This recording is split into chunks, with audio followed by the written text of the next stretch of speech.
இன்றைக்கு நாம் தியானிக்க இருக்கிற வசனம் யோபு 34 அதிகாரம் 10வது வசனம். ஆகியால் புத்திமான்களே எனக்கு செவி கொடுங்கள், அக்கிரமம் தேவனுக்கும் அநீதி சர்வ வல்லவருக்கும் தூரமாயிருக்கிறது.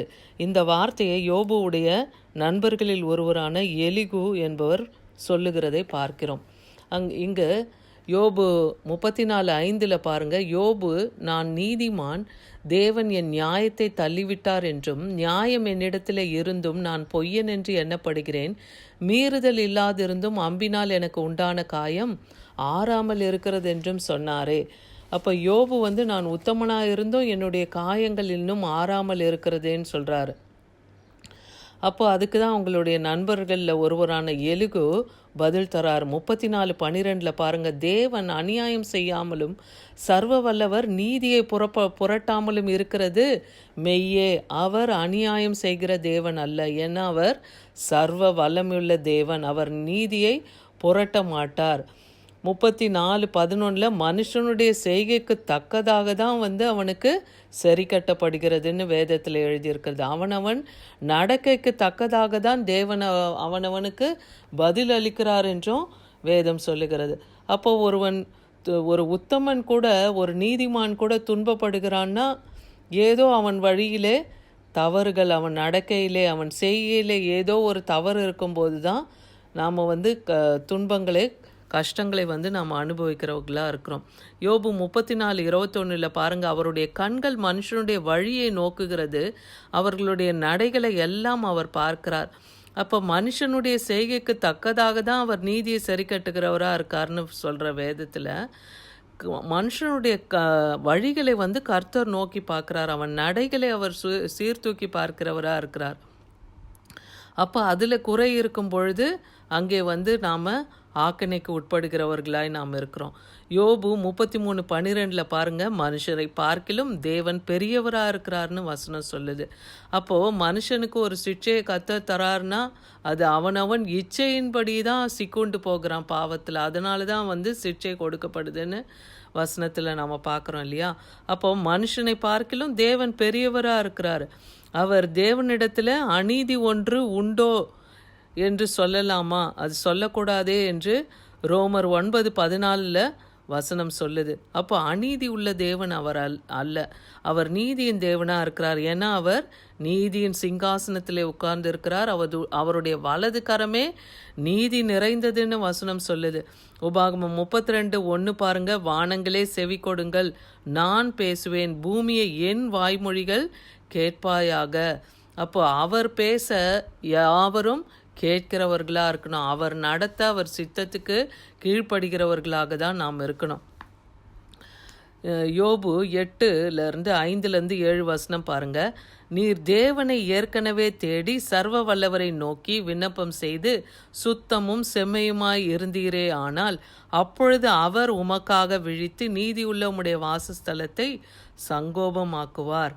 அப்போ நாம் தேவனை தேடுறோமா, விண்ணப்பம் செய்கிறோமா, அப்போ நம்முடைய சுத்தத்துக்கும் நம்முடைய செம்மையாக நம்ம நடக்கிறதுக்கும் ஏற்றபடியாக தான் தேவன் அவருடைய நியாயாஸ்தானத்திலிருந்து நமக்கும் அவர் நீதி செய்கிறவராக இருக்கிறார். ஏன்னா உபாகமம் 32:4 பாருங்கள், அவர் கண்மலை, அவர் கிரியை உத்தமானது, அவர் வழிகளெல்லாம் நியாயம், அவர் நியாயக்கேடில்லாத சத்தியமுள்ள தேவன், அவர் நீதியும் செம்மையுமானவர் என்று சொல்லப்பட்டிருக்கு. அப்போ அவர் ஒரு மனுஷனுக்கு நீதி நியாயத்தை சரி கட்டுறாருனா அது அவனுடைய கிரியைக்கு தக்கதானதாக தான் இருக்கும்.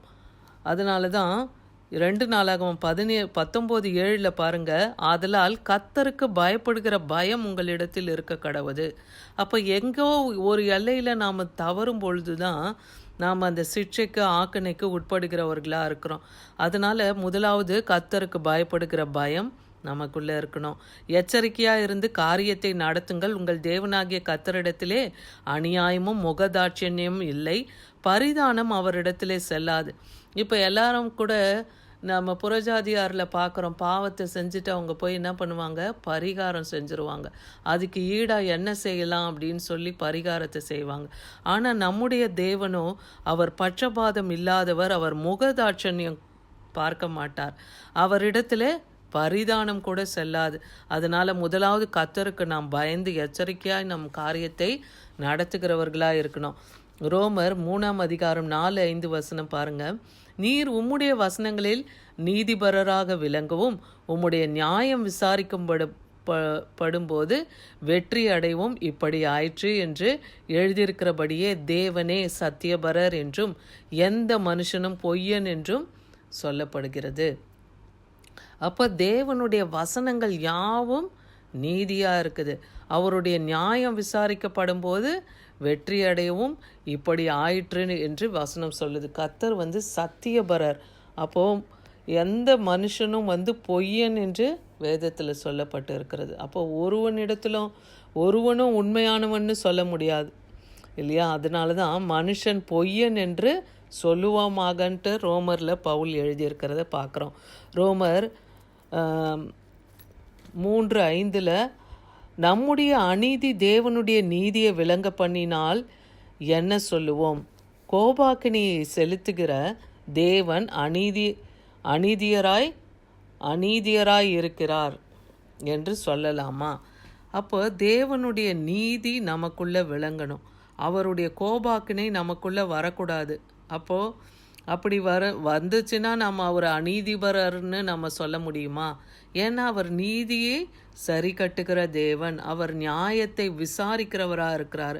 அவனவன் செய்கைக்கு தக்க பலன் என்னோடு கூட வருகிறதுன்னு சொல்லுகிற தேவனாக இருக்கிறார். அதனால தான் ஆதியாகமம் 18:25 பாருங்க, துன்மார்க்கனோட நீதிமானும் சங்கரிப்பது உமக்கு தூரமாக இருப்பதாக, நீதிமானையும் துன்மார்க்கனையும் சமமாய் நடப்பிப்பது உமக்கு தூரமாய் இருப்பதாக, சர்வலோக நியாயாதிபதி நீதி செய்யாதிருப்பாரோ என்று ஆபிரகாம் சொல்கிறார்.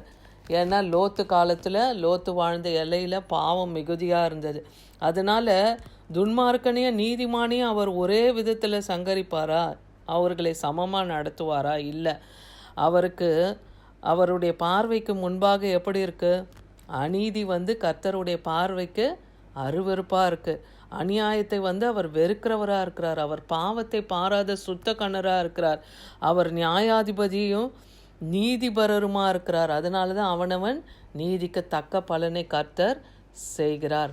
சங்கீதம் 92:14 பாருங்க, நீதிமானை குறித்து இங்கே ஒரு வார்த்தை சொல்லப்பட்டிருக்கு.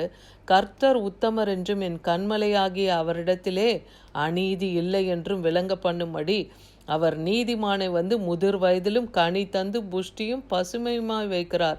அப்போ கர்த்தர் உத்தமர், அவர் கண்மலை, அவரிடத்துல அநீதி கிடையாது.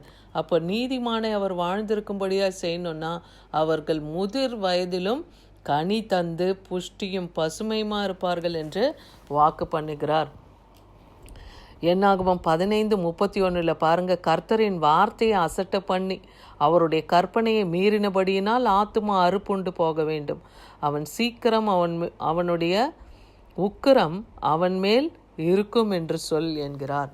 அப்போ கர்த்தருடைய வார்த்தையை அசட்ட பண்ணி அவருடைய கற்பனைகளை நாம் மீறி நடக்கும் பொழுது தான் நம்முடைய அக்கிரமத்தினால தான் நம்ம அழிக்கப்படுகிறோம். அதை நாம் உணரணும். அதனால தான் யோபு 6:30 சொல்கிறார், நீங்கள் திரும்புங்கள், அக்கிரமம் காணப்படாதிருக்கும், திரும்புங்கள், என் நீதி அதிலே விளங்கும்.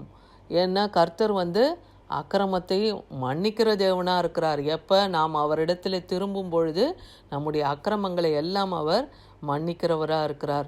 அதுதான் 1 சாமுவேல் 15:22 பாருங்கள், பலிகளை பார்க்கிலும் கீழ்ப்படிதலும் ஆட்டுக்கடாக்களின் நினத்தை பார்க்கிலும்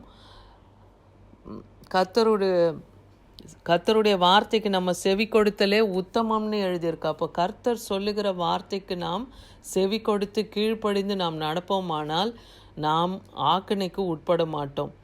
அநீதி எல்லாம் பாவம்ட்டு 1 யோவான் 5:17 சொல்லப்பட்டு இருக்கிறது. அப்படிப்பட்ட அக்கிரமமான அநீதியான கிரியைகள் நமக்குள்ளேயும் விளங்காது. ஏன்னா கர்த்தருக்கு பயப்படுகிற பயம் நமக்குள் இருக்கும் பொழுது தேவன் நீதியுள்ள தேவனாக இருக்கிறதுனால், அவர் நம்மை மன்னிக்கிற தேவனாக இருக்கிறதுனால் நாம் அவரிடம் திரும்புவோமானால் நம்மையும் அவர் ரட்சிப்பார். ஆமீன்.